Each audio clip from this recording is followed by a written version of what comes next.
Hey guys, आज हम एक बड़ी सी चट्टान को देखने वाले हैं जिसे सिगीरिया कहते हैं। इस चट्टान के ऊपर कुछ रहस्यमयी प्राचीन खंडहर हैं जिनका पुरातत्वविदों द्वारा पूरा विवरण नहीं दिया गया है।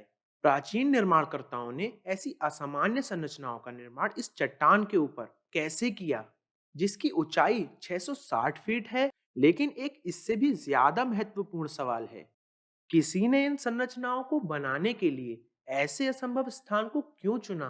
सभी विशेषज्ञ इस बात से सहमत हैं कि ऐसे पृथक दुर्गम स्थान पर निर्माण करने का मतलब है कि यहाँ कोई बहुत ही गोपनीय काम किया जा रहा था। जिसने भी इसका निर्माण किया वो साफ तौर पर ये नहीं चाहता था कि यहाँ कोई आसानी से ऊपर आ सके और ये पता कर सके कि यहाँ क्या चल रहा है। पिछले एक वीडियो में हमने ये देखा कि इस चट्टान के ऊपर क्या है। इस वीडियो में हम प्राचीन निर्माणकर्ताओं द्वारा शत्रुओं को इस चट्टान के ऊपर पहुंचने से रोकने के लिए बनाए गए रुकावट के 7 चरणों को देखेंगे। आज जब हम सिगीरिया कहते हैं तो हम आम तौर पर इस चट्टान की बात कर रहे होते हैं, लेकिन वास्तव में सिगीरिया इस पूरे प्राचीन भवन समूह का नाम है जिसमें कई रक्षात्मक पंक्तियां भी शामिल हैं। सिगीरिया भवन समूह में प्रवेश करने के दौरान आप जिस सबसे पहली सबसे बाहरी कठिनाई का सामना करते हैं वो है पानी का बगीचा। वास्तव में यह एक बहुत सुंदर और स्वागत करता हुआ सा स्थान दिखता है और पुरातत्वविदों ने इसका नाम वाटर गार्डन्स रखा है। लेकिन सच्चाई यह है कि इस संपूर्ण व्यवस्था की रचना ऐसे लोगों को मारने और बर्बाद करने के लिए की गई थी जो बिना अनुमति के यहाँ प्रवेश करें। अगर आप सिगीरिया के प्राचीन मानचित्र को देखें तो यह लगभग हर दिशा में पूरी तरह से पानी से घिरा हुआ है, एक खाई से घिरे हुए किले की तरह। आप जो कुछ भी नीले रंग में देख रहे हैं वो पानी है। वास्तव में आज भी हम सिगीरिया में खाइयों को पार करने के लिए पुलों के द्वारा प्रवेश करते हैं। बेशक खाई के बाहर एक और रक्षात्मक पंक्ति है। ये वास्तव में रक्षा की पहली पंक्ति है जो कि ईंटों की दीवार है। अगर आप सिगीरिया की हवाई दृश्य को देखें तो हमें अंदाजा होता है कि सुरक्षा के लिए एक विशाल बाहरी दीवार, एक किले की दीवार का निर्माण किया गया था। मैं इस दीवार का पूरा विवरण नहीं दे रहा हूं क्योंकि मैंने इसका पूरी तरह से अध्ययन नहीं किया है। वापस पानी के बगीचे पर चलिए।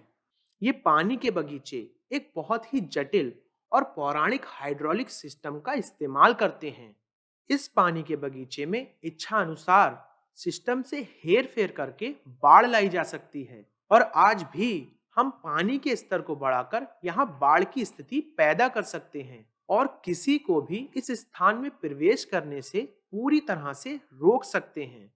जब आप सिगीरिया के भवन समूह में प्रवेश करते हैं तब आपको टंकियों, ईंटों की दीवारों और अजीब निर्माणों की एक श्रेणी दिखती है जो कि अव्यवस्थित संरचनाओं के एक झुंड की तरह लगती है जिसका कोई मतलब नहीं बनता। लेकिन जब मैं इस चट्टान के ऊपर गया और फिर इसे पूरी तरह से एक बड़ी तस्वीर की तरह देखा तो ये आश्चर्य में डालने वाला है, क्योंकि यह क्षेत्र किसी सर्किट बोर्ड की जैसा लगता है जिसे देवताओं ने बनाया हो।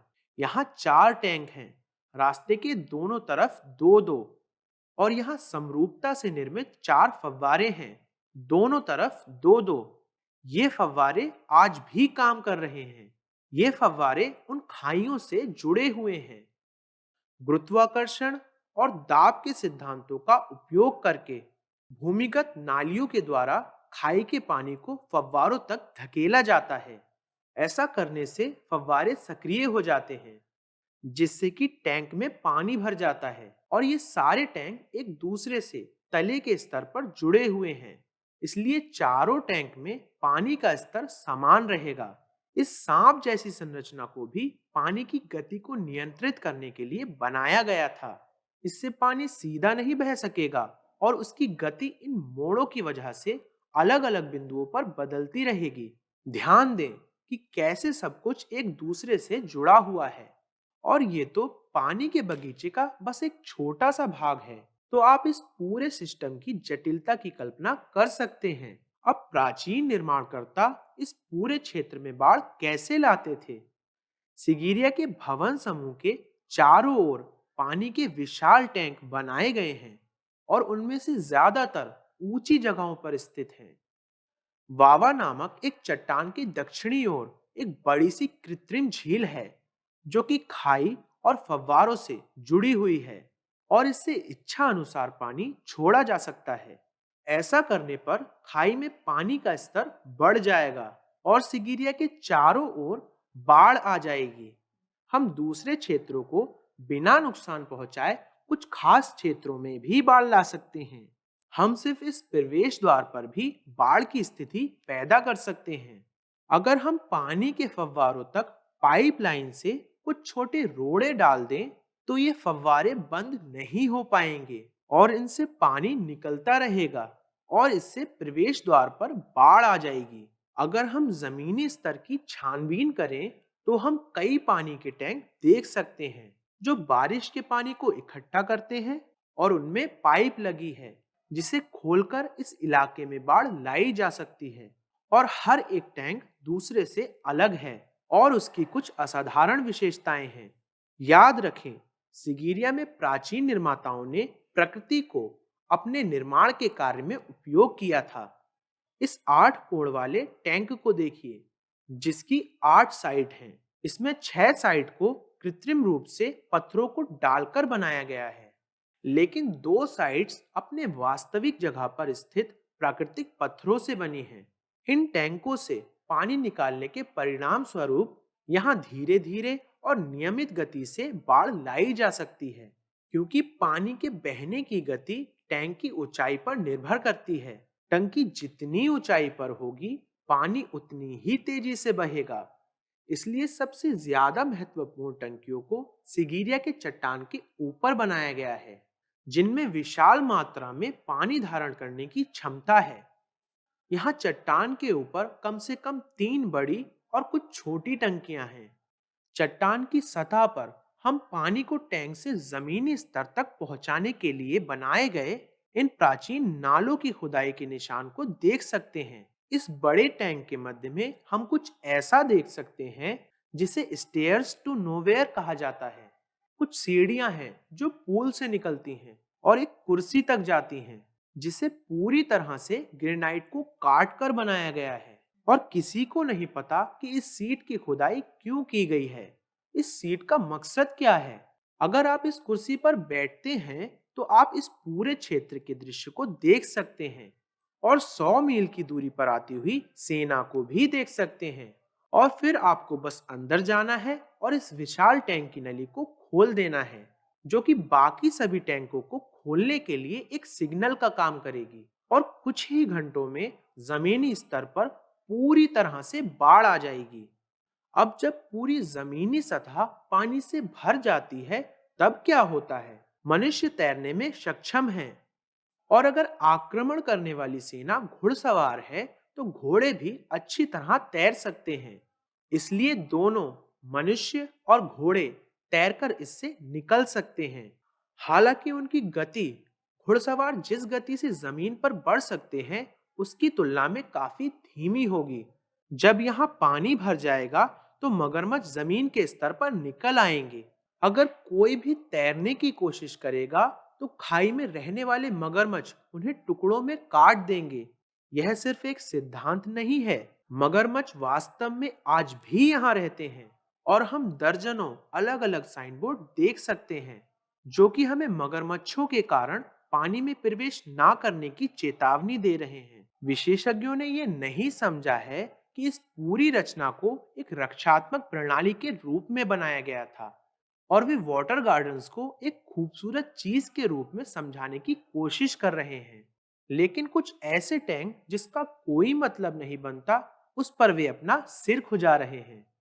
कुछ स्थानों पर प्राचीन निर्माताओं ने कुछ ऐसी टंकियां बनाई हैं जो बस कुछ ही इंच गहरी हैं। वे काफी कम गहराई वाली हैं और उनकी सतह को पॉलिश किए हुए मार्बल और चमकते हुए पत्थरों से बनाया गया है। विशेषज्ञों को बिल्कुल अनुमान नहीं है कि उन्हें क्यों बनाया गया, लेकिन इन्हें रक्षा के तंत्र के रूप में बनाया गया था। ये सतही टंकियां शत्रुओं को एक गहरे पूल की तरह नजर आएंगी और उन्हें उलझन में डाल देंगी। ये एक तरह की मनोवैज्ञानिक युद्ध की नीति है। चमकते हुए पत्थरों और मार्बल को अंदर डाला गया ताकि वे आकाश को प्रतिबिंबित करेंगे और ऐसा दिखेगा जैसे वे काफी गहरे हैं। और शत्रु को ठोकर जरूर लगेगी, क्योंकि इस क्षेत्र की कुछ टंकियां सचमुच में काफी गहरी हैं और इनके जैसी कुछ टंकियां बहुत सतही हैं। वास्तव में इसका वर्णन भारतीय महाकाव्य महाभारत में स्पष्ट रूप से किया गया है, जहां एक भवन में गहरे और सतही दोनों तरह के पुल का निर्माण अगल-बगल में किया गया था और इस वजह से विपक्षी ठोकर खाकर गिर पड़ा था। सबसे रोचक सहसंबंध यह है कि उस महाकाव्य में बताया गया है कि इस भवन का निर्माण मयासुर ने किया था, जो कि रावण के ससुर थे। और सिगीरिया रावण के महल के नाम से लोकप्रिय है और श्रीलंका के लोगों का मानना है कि वो सिगीरिया के चट्टान को किले या महल के रूप में इस्तेमाल करता था। अब अगर शत्रु पहली रुकावट को सफलतापूर्वक पार कर लेता है, जो कि पानी है, तब उन्हें रॉक गार्डन या बोल्डर गार्डन का सामना करना पड़ेगा। ये रक्षा प्रणाली का दूसरा स्तर है, एक चट्टानों की रक्षा प्रणाली। यहाँ प्राचीन निर्माताओं ने प्राकृतिक व्यवस्था और आर्टिफिशियल संरचनाओं को मिलाकर एक अद्भुत मिश्रण तैयार किया है। इस स्तर की लैंडस्केप की रचना पहले स्तर की समरूपता और ज्यामिति से पूर्ण रूप से विपरीत है। पहले स्तर पर बहुत सारी सिमेट्रिकल संरचनाएं हैं, लेकिन यह स्तर अव्यवस्थित पत्थरों के झुंड से भरा पड़ा है और ऐसा प्रतीत होता है कि ये पत्थर सहज रूप से हमारे लिए रास्ता बना रहे हैं। और आप देख सकते हैं, इनके नीचे से जाने के लिए सीढ़ियों का निर्माण किया गया है। इस रक्षा प्रणाली को बनाने के पीछे की सोच ये है कि ये मेहराब इतने संकीर्ण हैं कि इनके नीचे से एक समय में सिर्फ 2 लोग ही चलकर निकल सकते हैं। अगर आपके पास लाखों की भी सेना होती, तो भी यहाँ से आप सिर्फ जोड़ों में ही बढ़ सकते थे और आपको बड़ी आसानी से मारा जा सकता था। यहाँ कुछ पत्थरों के जोड़े हैं जिन्हें रणनीतिक रूप से यहाँ रखा गया है और मुझे निश्चित रूप से नहीं पता कि ये यहाँ पहले से ही थे या इन्हें यहाँ कृत्रिम रूप से रखा गया था। प्राचीन निर्माणकर्ताओं ने निश्चित रूप से इन पर काम किया था। यहाँ आप देख सकते हैं कि सतह को काटा गया है। पुरातात्विक रिपोर्ट मुझे बताती है कि ये बूंदों के टपकने के लिए उभरा हुआ भाग है, ताकि पानी से पत्थर की सतह की सुरक्षा की जा सके। सभी ड्रिपलेजेस को उनके नीचे जो है उसकी सुरक्षा के लिए बनाया जाता है, ताकि पानी उसे ना छुए। लेकिन इस पत्थर की सुरक्षा करने की क्या जरूरत है? इसके ऊपर किसी चित्र, शिलालेख या और किसी भी चीज का कोई निशान नहीं है और इन सभी चट्टानों पर औजारों से काम करने के निशान हैं, जिसका विस्तृत विवरण कोई नहीं दे पाया है। क्या यह संभव है कि इन विशाल पत्थरों को वास्तव में कृत्रिम रूप से काटा गया और इस स्थान पर पहुंचाया गया और इनसे मेहराब बनाए गए? मैं निश्चित रूप से यही सोचता हूँ, क्योंकि फिर इन साधन के निशानों की सफाई की कोई जरूरत ही नहीं। और मुझे संदेह है कि क्या इतने सारे पत्थर प्राकृतिक रूप से जोड़ों में हो सकते हैं, ताकि प्राचीन निर्माता इनके नीचे से सीढ़ियों का निर्माण कर सकें। भले ही पुरातत्वविद ये मानते हैं कि सिगीरिया का निर्माण 5वीं शताब्दी में किया गया था, जो कि लगभग 1500 साल पहले की बात है। उन्होंने इस लेवल पर चारों तरफ फैले हुए सभी पत्थरों के अवरोधों का निरीक्षण किया है। इस क्षेत्र में कम से कम 30 अलग-अलग गुफाएं हैं और अहगाला नामक एक गुफा की खुदाई करने पर यह पता चला है कि यहाँ 6000 साल पहले से इंसान रह रहे थे। इसने विशेषज्ञों को चकित कर दिया है और कुछ का विचार है कि सिगीरिया श्रीलंका का सबसे पुराना बचा हुआ स्मारक है, जो इस देश के सभी ऐतिहासिक अभिलेखों से पहले का है। अब यहाँ कुछ ऐसे पत्थर हैं जो कि इन पत्थरों के मेहराबों से भी अधिक आकर्षक हैं। सिगीरिया के चारों ओर बहुत ऊंचाई पर कुछ अजीब, लंबे और विशालकाय पत्थर एक कोण पर स्थित है। उदाहरण स्वरूप अगर हम इस पत्थर को देखें तो ये कम से कम 30 फीट लंबा और 15 फीट ऊंचा होगा और इसका वजन कम से कम 1000 टन होगा। ध्यान दें कि इसे कैसे छोटे बेलनाकार पत्थरों की सहायता से संतुलित कर ढलान पर रखा गया है। ये किसी भी प्रकार से एक प्राकृतिक घटना नहीं हो सकती। प्राचीन निर्माणकर्ताओं ने निश्चित रूप से इस पत्थर को नीचे से आधा काटा, इसे उठाया और फिर छोटे बेलनाकार पत्थरों को इसके बीच में रखा। इस विचित्र व्यवस्था को प्रिजन रॉक्स कहते हैं, क्योंकि स्थानीय लोगों की कल्पना है कि इन छेदों से लोगों को अंदर डाला जा सकता है और ऐसा प्रतीत होगा जैसे कि वो कारागार के पीछे हैं। सिगिरिया के चारों ओर कुछ प्रिजन रॉक्स रखे गए हैं, लेकिन प्रश्न यह उठता है कि प्राचीन निर्माणकर्ताओं ने ऐसी अजीब संरचना का निर्माण क्यों किया। क्योंकि अगर शत्रु पानी के अवरोध से आगे निकल आते हैं और पत्थरों के मेहराब से बचने में कामयाब हो जाते हैं, तो थोड़े से बल के प्रयोग से ही इन प्रिजन रॉक्स को उनके स्थान से हिलाया जा सकता है। सभी प्रिजन रॉक्स एक ऊंची जगह पर रखे हुए हैं, तो ये विशाल पत्थर एक ऊंचाई से गिरेंगे और ये दूसरे पत्थरों के भी गिरने का कारण बनेंगे, जिससे हिमस्खलन जैसा प्रभाव होगा जो कि शत्रुओं के ऊपर गिरेगा और उन्हें पूरी तरह से बर्बाद कर देगा। प्राचीन निर्माणकर्ताओं ने संतुलन के केंद्र के सिद्धांत को स्पष्ट रूप से समझ लिया था। ध्यान दें कि कैसे चट्टानों के ऊपर छोटे पत्थर रखे हुए हैं। ये स्पष्ट रूप से इनके प्राकृतिक गुरुत्वाकर्षण के केंद्र को बदलने के लिए किया गया था। ये छोटे पत्थर, इस ढलान का कोण, ये 30 डिग्री का कोण जिस पर ये बेलनाकार पत्थर रखा गया है, ये सब इस बात को सुनिश्चित करने के लिए किया गया था कि बस थोड़े से बल का प्रयोग करके इन चट्टानों को आसानी से नीचे गिराया जा सके।